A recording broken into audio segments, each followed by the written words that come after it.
There are moments you don't talk about because they're hard to explain. A thought of someone right before they reach out. A feeling in your body that something's off, followed by news that confirms it. Words forming in your mind that aren't your own, but feel familiar. These experiences don't announce themselves. They arrive like whispers, clear but impossible to trace. Private truths you almost forget until they repeat. Most people dismiss these moments as coincidence or mental noise, but something deeper stirs when they happen. A quiet recognition, a sense that the mind just brushed up against something larger. That knowing didn't come from thinking, it came from somewhere else. This video is about that somewhere else. We're not talking about magic or wishful thinking. We're talking about intuition that arrives before logic, telepathic links that defy distance, and sudden insights that feel downloaded from beyond. Experiences that seem unconnected, but aren't. Because beneath them all is one shared mechanism: energetic communication. You're not imagining it, you're perceiving it. And the reason you felt these things isn't because you're odd or too sensitive. It's because awareness can stretch beyond the body. Consciousness can move in quiet, nonlinear ways, and you've already caught glimpses of that. Across cultures, across time, these signals have been named, studied, revered. And now, even science is catching up, investigating the possibility that we are linked through fields the mind has yet to fully grasp. In this video, we'll trace that connection through ancient teachings and modern research. You'll see why intuition feels the way it does, why these moments are becoming more frequent, and how to become more attuned to them. Because the signals haven't stopped, they've been waiting for you to notice. And once you do, the silence begins to speak. If your intuition is saying you should subscribe to our channel, please trust it.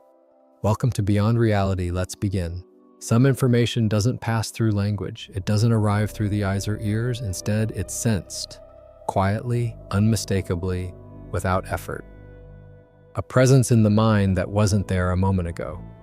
A message that doesn't feel generated, but received. This is what many refer to as energetic communication. It describes a form of connection that doesn't rely on the five senses. The exchange moves beneath the surface, between minds, across space, sometimes outside of time. For those who experience it, there's nothing vague about it. The clarity comes first. The explanation comes later, if at all. Spiritual traditions have long held space for this kind of perception. In Vedanta, a philosophical lineage from India, consciousness is not something the brain creates. It's the field in which all thought arises. When insight arrives, it's not built from logic. It's noticed, already whole. Taoist teachings describe a similar movement. When the mind is in harmony, understanding doesn't need to be sought. It shows up on its own, often when striving has stopped. In Sufi mysticism, this kind of knowing is described as kashf, a sudden unveiling. The heart, when quiet enough, becomes sensitive to realities the intellect can't access, not through analysis, but through refinement of attention. Across these lineages, intuitive knowledge, telepathic sensing, and spontaneous downloads are not treated as separate abilities. They're seen as different ways the same underlying awareness expresses itself: subtle, direct, and deeply human. Modern science approaches this through a different lens, but some of its findings point in the same direction. Mirror neurons allow us to register what others are feeling just by observing them. Without language or intention, we simulate another person's experience, instantly, automatically.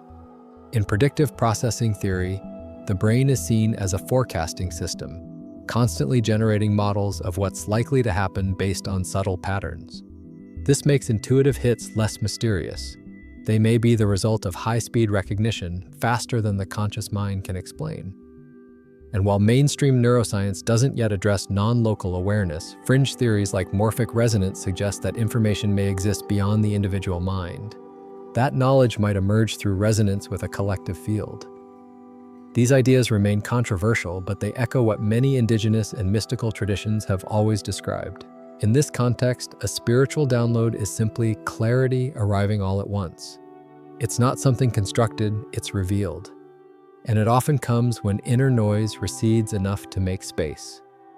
Telepathic moments, too, begin to feel less like anomalies and more like glimpses into a broader range of perception, one that's always been available, just rarely acknowledged. The more we quiet the surface of thought, the easier it becomes to notice these signals. And once noticed, they don't fade, they multiply. They return with greater ease. Awareness, it turns out, doesn't need to reach farther, it needs to listen differently. Some insights arrive so quietly you almost miss them. A shift in the air, a sentence in your mind that feels like it wasn't constructed but delivered. A full-body stillness that comes before anything happens. And then, what you sensed begins unfolding around you. These are the moments that don't need proof to feel true. Genuine energetic perception, whether it's intuition, telepathy, or what some call a spiritual download, has a texture to it. It doesn't stir emotion, it settles it. There's no anxiety, no racing thoughts, just clarity. People describe these moments as calm, immediate, and unmistakable. They don't feel like guesses. There's no weighing of options. The message arrives with a sense of completion, as though it's already integrated. It doesn't need convincing because nothing inside resists it. Telepathic impressions often have this same quality. They appear as an awareness of someone before contact is made. Not as a memory, not as a worry, something closer to presence. Like a conversation you didn't mean to start, but somehow heard anyway. And then later, reality confirms what you felt. Downloads can feel different.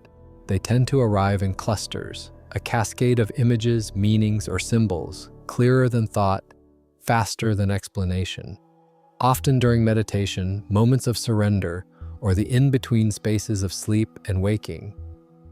They don't demand attention, they shift it. What separates these from imagination is their emotional tone. Real insight doesn't chase you, it lands and stays still. Even if the content is urgent, it carries no panic. It arrives intact without negotiation. Imagination works differently, it loops. It generates multiple versions, second guesses, leans on fear or hope. It scrambles for control. The difference isn't always obvious in the moment, but the body knows. Real intuition often leaves a subtle imprint, like gravity you didn't notice until you stood up. Refining this perception takes time. The more you build awareness of your inner signals, the easier it becomes to distinguish signal from noise. It's not about controlling the input, it's about clearing the interference. Many wisdom traditions speak to this refinement. In Sufism, it's said the heart must be polished until it reflects truth without distortion.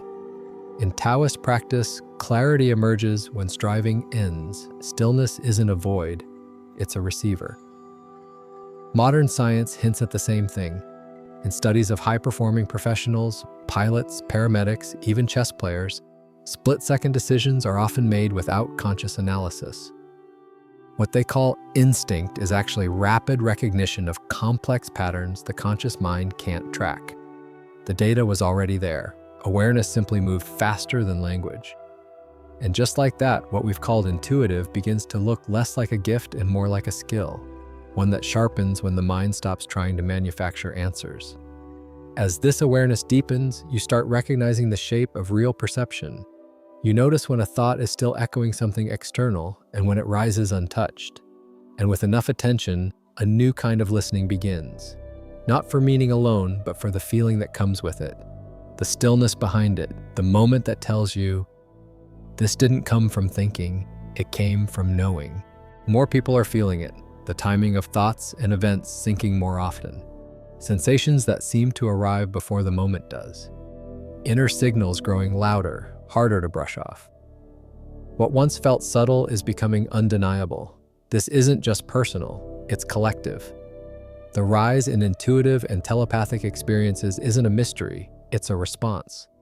Something is shifting in how we process attention, how we relate to stillness, how we listen beneath noise. A different kind of perception is re-emerging, not because it's new, but because fewer things are blocking it. In recent years, the world has moved toward introspection. Meditation, breathwork, and plant medicine aren't fringe anymore, they're common. Silence, once avoided, is now sought out. When the external world becomes unstable, the internal one becomes a refuge. And from that place, we begin to sense things differently. Energetic awareness isn't something we switch on, It's something that returns when interference fades. The more mental noise we release, the more space we create for subtle impressions to come through. Awareness sharpens, and what once passed unnoticed now stands in high relief. Many spiritual traditions predicted this. They speak of cycles, eras when perception narrows, followed by times when vision clears. They describe human consciousness not as fixed, but as rhythmic, expanding, contracting, then expanding again. In those times of opening, dormant senses stir. In Taoist and yogic texts, frequency isn't metaphor, it's a condition of consciousness. The more aligned one becomes, the more sensitive the system is to shifts, signals, and patterns beyond the obvious. You're not imagining more, you're tuning differently. Even psychology acknowledges this. In times of global disruption, people begin to access deeper symbolic and intuitive layers of the mind. Carl Jung called this individuation, a process in which the unconscious begins to speak more clearly, often through dreams, synchronicity, or sudden knowing. The system isn't breaking down, it's breaking open. We also live in an age of overwhelming information, and paradoxically, that chaos drives many inward. Attention becomes precious, stillness becomes rare, and in that rarity, perception sharpens. What felt mystical begins to feel practical, something reliable, accessible, and deeply human. There's also the physiological side. Neuroscience shows that consistent presence reshapes the brain. The more we rest in awareness, without distraction, without constant evaluation, the more the mind begins to function as a receiver rather than a projector. Signals aren't created, they're caught. This doesn't make intuitive perception special, it makes it normal. The abnormal part was the disconnection. What's emerging now isn't a new ability, it's a returning one. The sense that you're part of a larger movement of consciousness, one that doesn't always use words. The sense that your attention, when stilled, can reach beyond the limits you were taught to expect. And once you start experiencing this, it's hard to go back. You begin to notice when something feels off before there's any evidence. You pick up on thoughts that don't feel like yours, but carry meaning anyway. You sense when something is about to arrive, and when it does, you're already steady for it. This isn't about becoming anything more. It's about returning to a sensitivity that was always present, quiet, subtle, and finally, being heard. There's a rhythm underneath your thoughts, a signal beneath the noise. You felt it, in the moments that made no logical sense, yet carried more clarity than anything you could explain. This isn't an ability reserved for the gifted, it's not rare, it's not fragile, it's the language of attention before interpretation. The message behind the words, the moment when you stop asking and start hearing. Spiritual downloads, intuition, telepathic impressions, they don't live in the imagination, they live in the spaces you've been trained to ignore. But they never stopped reaching for you, and now something in you has turned toward them, not to prove anything, not to escape anything, just to remember. This awareness doesn't come with fireworks, it comes in stillness. It sharpens when you listen longer than you're used to, when you stop doubting what doesn't arrive through logic, when you learn to trust the quiet tone of your own knowing. You're not here to watch others explain what you already feel, you're here to reconnect with it yourself, to trust what moves through you, before words, before analysis, before permission. And if something stirred while you listened, if a sentence or a silence or a feeling met you at just the right moment, that's not coincidence, that's contact. You're part of something vast and deeply intelligent. You've always been connected to it. You've always been listening. This space is here for that, for what's waking up in you, for what's been speaking to you all along. You don't have to reach for it. You just have to stop turning away. And when you do, it will meet you exactly where you are. You're not the only one sensing these shifts. Subscribe and keep moving with us into What's Awakening. Thanks for watching.